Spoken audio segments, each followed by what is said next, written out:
وحقيقي ما يبغى نستاجي وحنو شيءنا دولته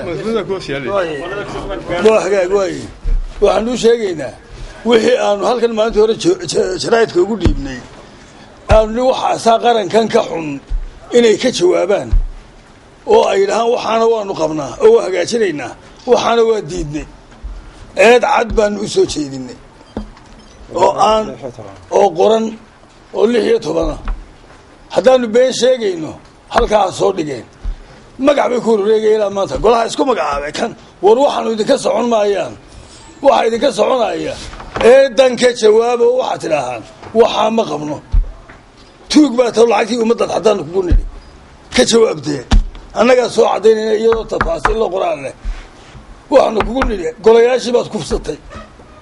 iyo sharciyadii waddankaad baabiisay maxkamadii ma jirto jaraa'idkii baad caburisay weeyaan waarka nooga jawaab waxa tiraahaa maan caburin waxaan shalayta maqlaayay maxkamadda la tago waxa leeyahay muddadii bishaayada nagu xukuntay naga dhamaatay isagoo soo daayay mooyee maxkamadda ayay tiri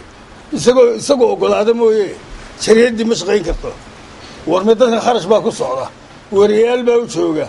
qalab bay leeyihiin waa ilaa intay dumaysa waan haynayaa weeyaan taasna cid xaq u lihi ma jirto waa maxkamaddii aynu sheegaynay dastuurkii baad baabiisay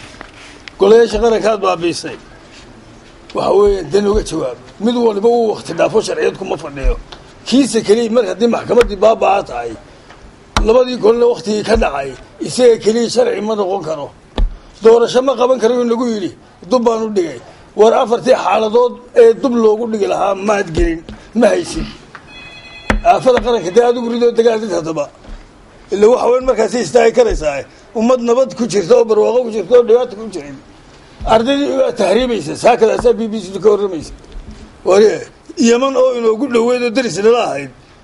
saaka waxa ugu v o edii somaliland baa ugu tahriib badan bay jiray 5 bilood ee ugu dambeysay way korodhay inamadii inta halkaa lagu xidhaya hablihii waa safiirkii ninka warramaya $1,000 baa inta lugta laga xidhayna walba la qaadaya oo saxari leerinaya sidii kuwii kaliyahooda lagala baxayay taasna way ku soo socotaa waxaanu ku leenahay waxyaabaha ina hor yaallaa waa waxaase ka jawaab magac dadka ha ku habsaaminina dhaha magac yari qiimo uu leeyahay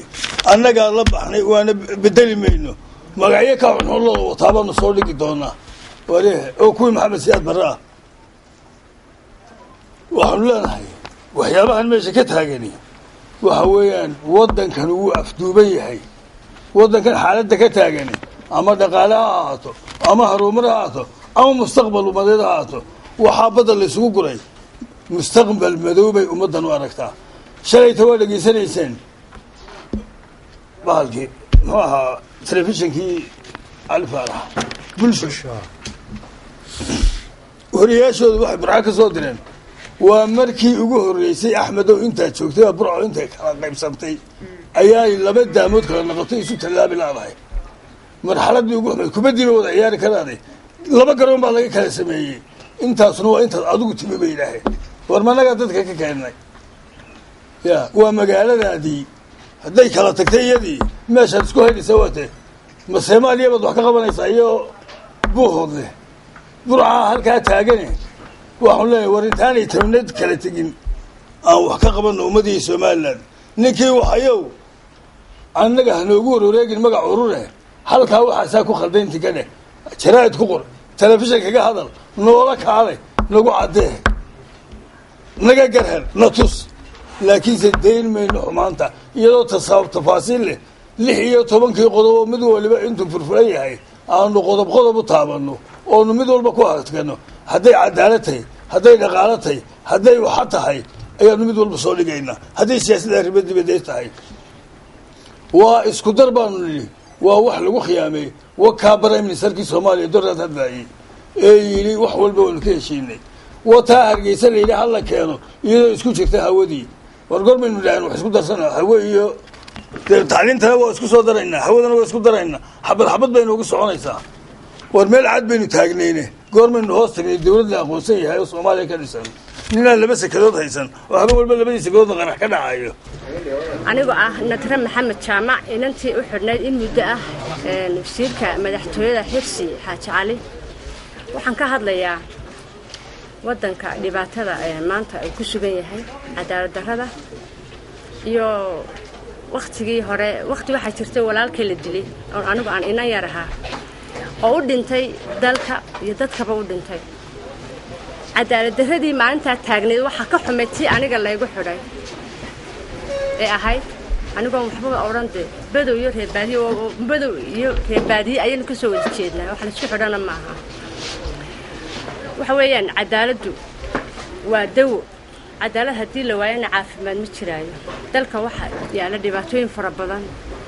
waxaan maanta door biday aniga xamar baa layga yeedhay waxaan ka doortay aniga oo dalkayga dhibaatadiisa dhaliilihiisa sheega